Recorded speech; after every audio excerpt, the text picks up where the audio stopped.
आगे प्रसंग है, मानसी गंगा पार कराते गोपी को कृष्ण नाविक बनकर।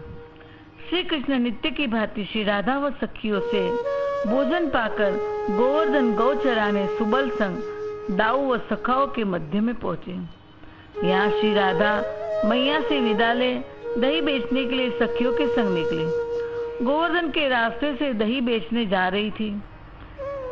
बेचन आई रे कि शोभा देखन आई रे, बेचन आई रे कि शोभा देखन आई रे, गंगा पार की गुजरिया दैया बेचन आई रे, गंगा पार की गुजरिया दैया बेचन आई रे। इस प्रकार गाती गाती दही बेचती हुई आ रही थी।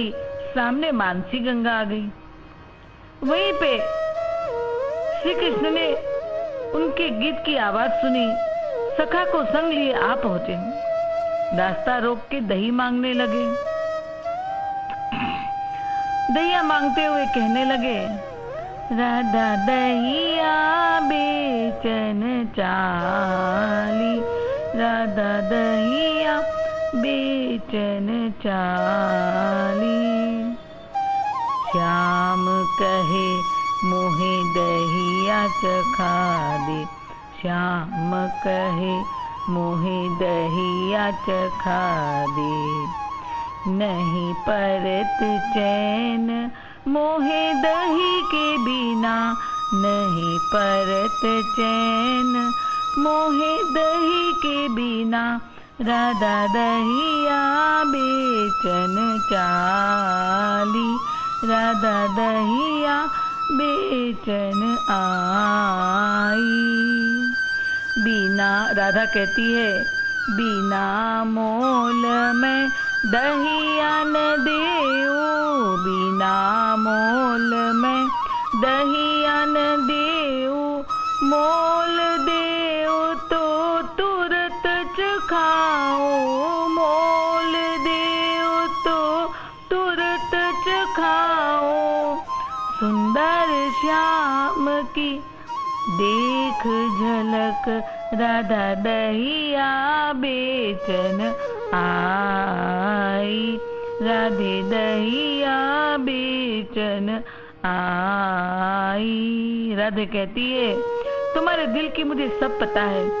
तुम नाचत डोलत जा कारण, तुम नाचत डोलत जा कारण, सोरस दियो न जाए मोरे प्यारे, सोरस दियो न जाए मोरे प्यारे, माखन मिस तुम और ही चाहो, राधा दहिया बेचन आई, राधा दहिया बेचन चाली।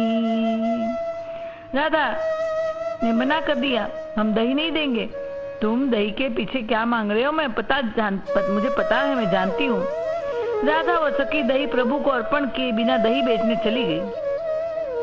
कोई भी वस्तु प्रभु को अर्पण किए बिना भोग करो, धंधा चलाओ, नहीं चलेगा। सब प्रभु का है। ये तो उनकी हम पर कृपा है जो उन्होंने हमें दिया है। प्रभु को अर्पण नहीं किया तो शाम तक दही लो दही लो दही लो बोल बोल के थक गई, कुछ भी बिका नहीं।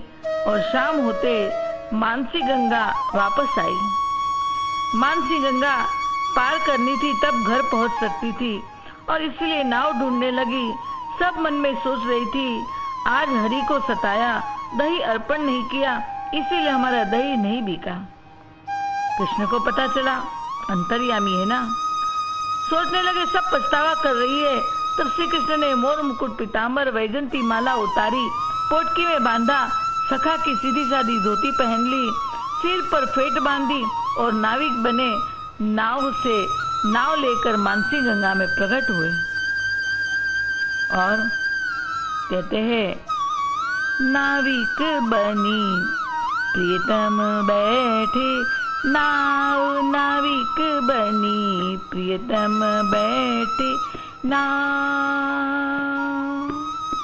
मन चाही अब प्रीति करके,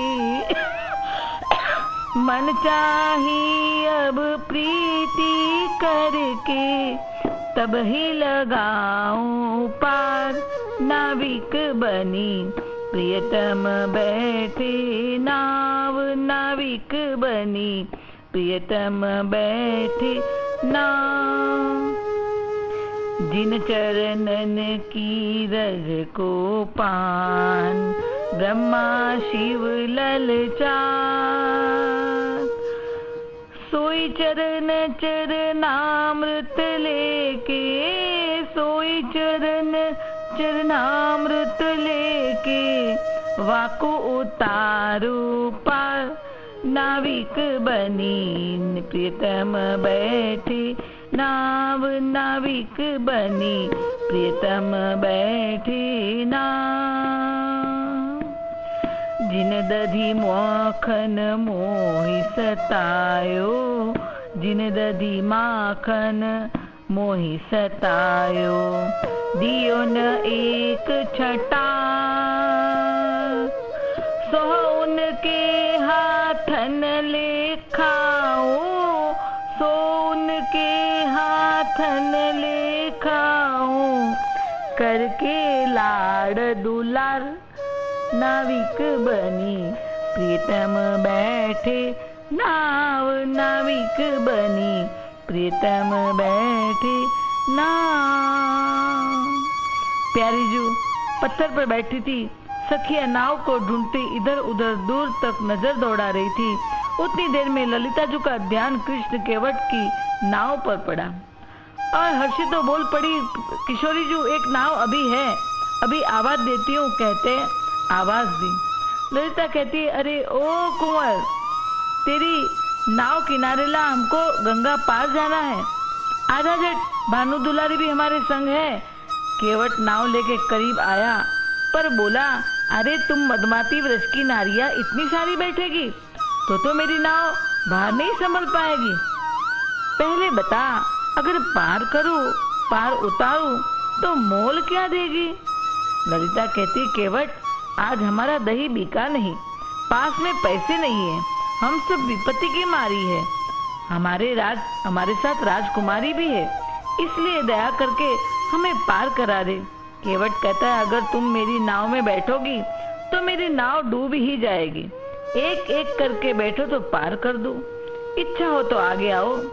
विशाखा कहती, अरे भैया केवट, हम सब कहीं भी जाती है तो संग मिलकर, आती है तो संग, तो पार भी संग ही होगी, ये बिनती तुम भी मान लो। केवट कहता है, भानु दुलारी हमारे घर आज पहली बार आई है, वो बार बार कहाँ आएगी, आज मुझे मौका मिला है, अगर वो मुझसे अपने चरण धुआ ले तो ही सबको मिलकर पार उतार सकता हूँ। ललिता विशाखा ने राधे को समझाया कि गरज में तो गधे को भी बाप बनाना पड़ता है, चरण धुआ लो इनसे, फिर ये हम सबको पार उतारेगा।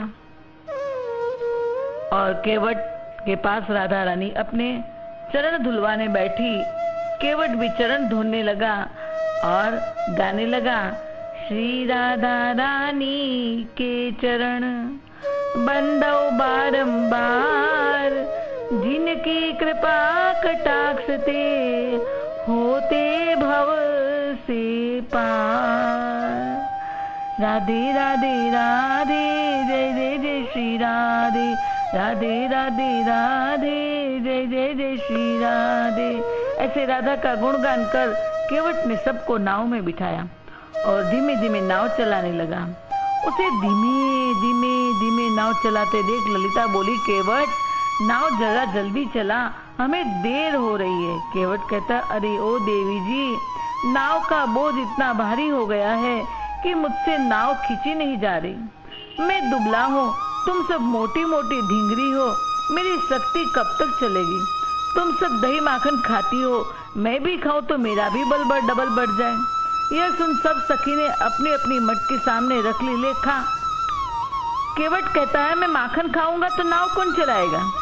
मैं नाव चलाता हूँ, तुम मेरे मुख में अपने हाथों से मटकियों से माखन डालो मैं माखन खाता जाऊंगा और नाव चलाता जाऊंगा।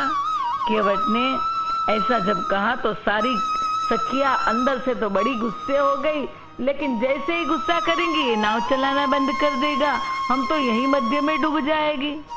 और इसीलिए सभी सखियों ने मटकी में से माखन ले लेके अपने हाथों से केवट के मुख में डालना शुरू किया। केवट मजे से नाव चला रहा है और माखन भी खा रहा है। जो सोचा था वही हुआ, उनके हाथों से माखन खाऊंगा लाड़ दुलार करते हुए। और केवट माखन खाने लगा और फिर क्या हुआ, माखन खा लिया तो मटकियां उठा उठा के जमुना में फेंक दी। सखिया कहती अरे मटकी क्यों फेंक दी? तो कहा अरे वजन कम हो जाएगा, नहीं तो नाव डूब जाएगी। सखिया गरज के मारे बोल न पाई। केवट बोला चलो माखन और मटकी का तो भार नाव में से कम हो गया, अब और भार कैसे कम करूं? सोचने लगा।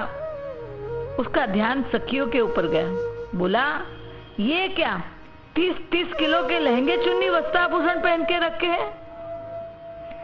आपको सबको पता होगा, पता नहीं हो तो पता कर लेना। देवदास नाम की फिल्म में माधुरी दीक्षित ने 30 किलो का लहंगा पहना था। ऐसे ही जब माधुरी दीक्षित 30 किलो का पहन सकती है तो सखिया तो राजकुमारी थी, राज दुलारी थी, ये सब तो कितने किलो के पहनती होगी। तो केवट कहने लगा ये सारे वस्त्राभूषण डाल दो गंगा जी में। जब ऐसा कहा उतारो और फेंको तो वजन कम हो जाएगा। यह सुन ललिता भड़की, अनाड़ी शर्म नहीं आती, भूषण वस्त्र को बोझ बताता है, लगता है तेरी नजर ठीक नहीं है, जल्दी नाव पार कर, मुझे गुस्सा मत दिला। केवट कहता है अच्छा शांत हो, नाव जल्दी चलाने का एक उपाय है। ललिता कहती क्या? मैं राधा को एक मंत्र सुनाऊं, वह मंत्र राधा सुने तो तुरंत बिना विश्राम नाव पार हो जाएगी। ललिता कहती है राधे, सिर पीट के कहती है जरा मंत्र सुन लो ना, आफत टले। राधा केवट के करीब आई, बोली थोड़े दूर से ही मंत्र सुना दे। केवट श्याम तो स्पर्श करने को आकुल व्याकुल हो रहे थे। राधा थोड़ी दूर होने से साफ नहीं सुन पाई। केवट ने नाव डुबाने का नाटक किया।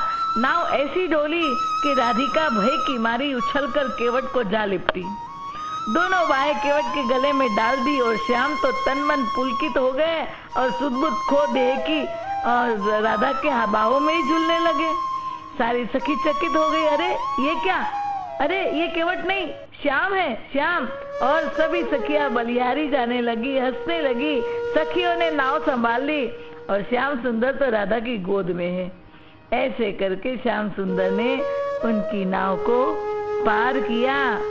संध्या को घर पहुंची और श्याम सुंदर नंदगांव पहुंचे। रात्रि सबने भोजन पाया और शयन किया। बोलिए युगल सरकार की जय।